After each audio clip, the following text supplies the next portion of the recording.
Okay, the following is a video about 8.5 notes, application problems involving angles of elevation. That means angles that go up, and then angles of depression, and those are angles that go down. Okay, so in each of these examples, I'm going to name the angles of elevation and the angles of depression. I'll start with the angles of elevation first. So what you want to think about is you want to look at the horizontal line, which in this case is the line from S to T, and we have this angle that goes up. Okay, so if you look at the horizontal, does the angle go up or does it go down? In this case, it goes up. So our angle of elevation would be angle LST. Okay. In example 2, we want to look at the horizontal and look for a line that's going up, or an angle that's going up.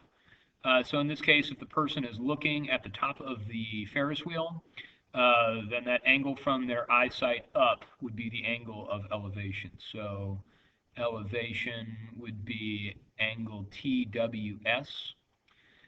Here, if you're looking at the house up to the deer, then you take the line from the horizontal and you're going up. So because you're looking up, that's an angle of elevation, and that would be angle CBA. Okay, here if you're the person at point P and you are looking up towards the hot air balloon, the angle of elevation would be angle ZPR. Okay, so now if we look at the other ones, the angles of depression, these are the ones that go down. So if you're the helicopter and you're looking down at point S, so from the line of sight all the way across, all the way down, okay, so our angle of depression would be angle FLS, okay. Over in this example, number 2, our angle of depression would be from point T looking down at point W, so that would be, the angle would be RTW. So in this example of the moose, we've got the moose is looking down at the house, so it's an angle of depression. It's going down. So it would be angle DCB, and that's our angle of depression. Okay. Over here from the hot air balloon, from the horizontal going all the way down, this would be angle WZP. Okay, and that would be our angle of depression. So, you know, and this is coming from the horizontal. So if you're looking up from the horizontal, it's an angle of elevation. If you're looking down from the horizontal, it's angles of depression. Okay, so let's take a look at some of these examples in your notes. Let's take a look at number 5. I went ahead and drew the picture, but in any case, you've got the situation where this person, who their name is Nabucco, I'll just leave it at that. They're stopped and they're looking up, okay, at the canyon cliff. So they're 60 meters from the base of the canyon cliff, so that's that distance here. They are 5 meters tall, and we know that the cliff is 100 meters tall. So I'll make sure I'm talking in meters, not feet. So we want to know the angle of elevation from Nabucco's eyes up to the top of the cliff.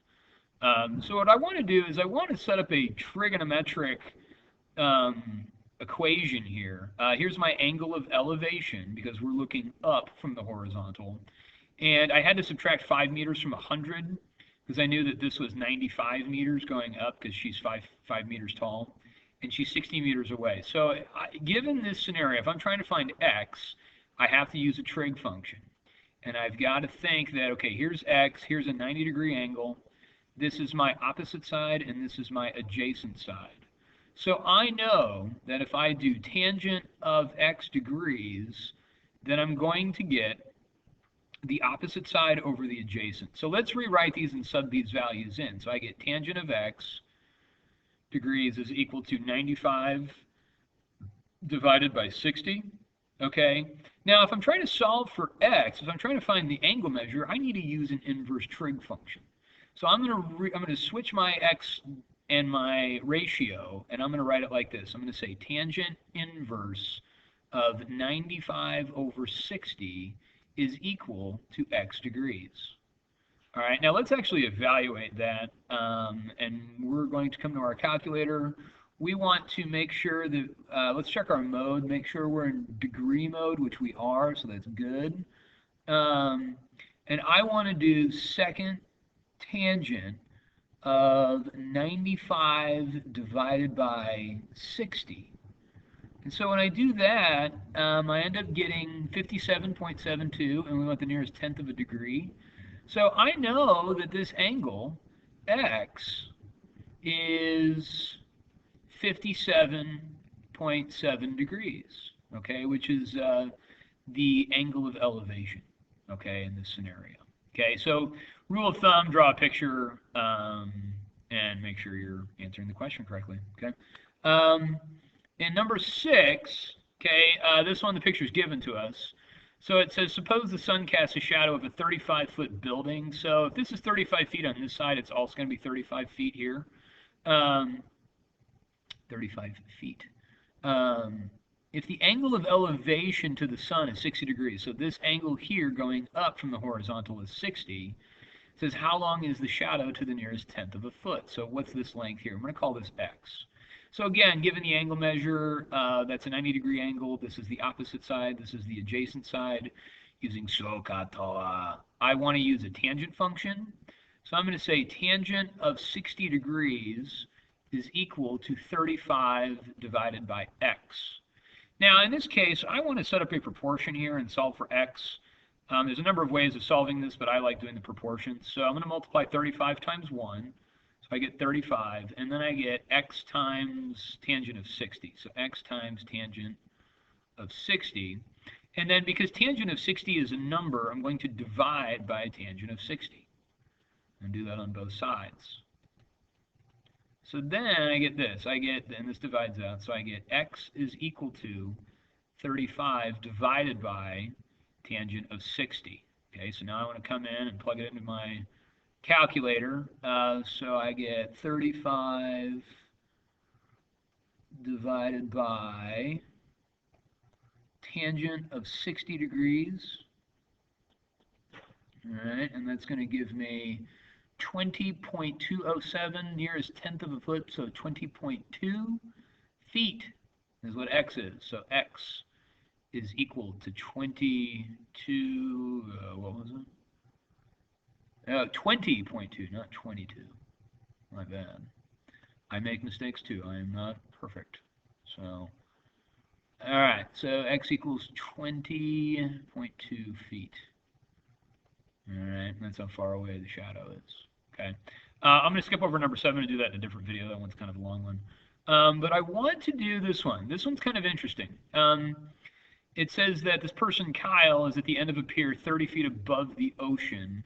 His eye level is 3 feet above the pier, so his eyes are 33 feet above the water, okay? He is using binoculars to watch a whale surface over here. Here's the whale.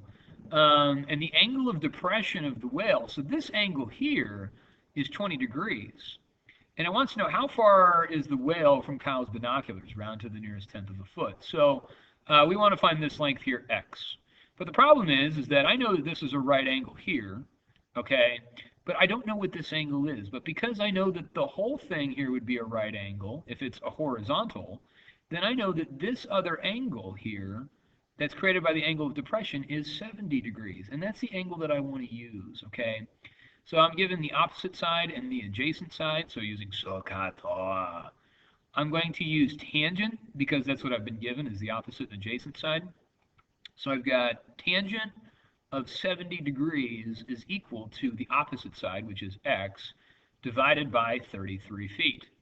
Okay, and I can just multiply both sides by 33, and I get that x is equal to 33 times tangent of 70.